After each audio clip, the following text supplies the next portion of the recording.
أثناء حفلة الشامع في ألمانيا اللي تجاوز عددها 30,000 واحد. شو كان عم بصير في غزة؟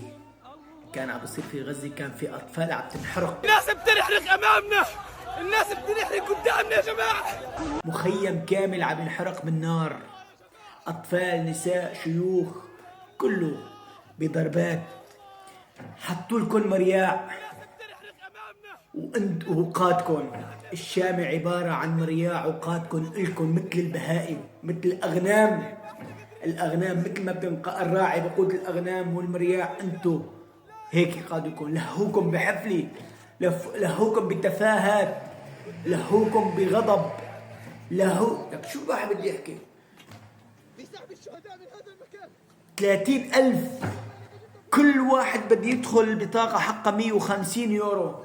150 يورو يعني التعداد وصل ما يقارب 4,500,000 يورو. هاي بس مشان تحضروا هيك إماعات. وفلسطين عم تنبل، لبنان، سوريا، كله. وين انتم ملتهين؟ شباب الأمة وين ملتهية؟ ملتهية بالشمع، وحالات الاغتصاب وحالات الطعن بالسكاكين وحالات الطلاق اللي صارت كلها بسبب هاي. بس الأهم من هيك غزة اللي عم تنحرق، مخيمات غزة. لوين وصلنا؟ لوين وصلوكن يا إمعات؟ الإمعة اللي عم يحضر هيك إمعة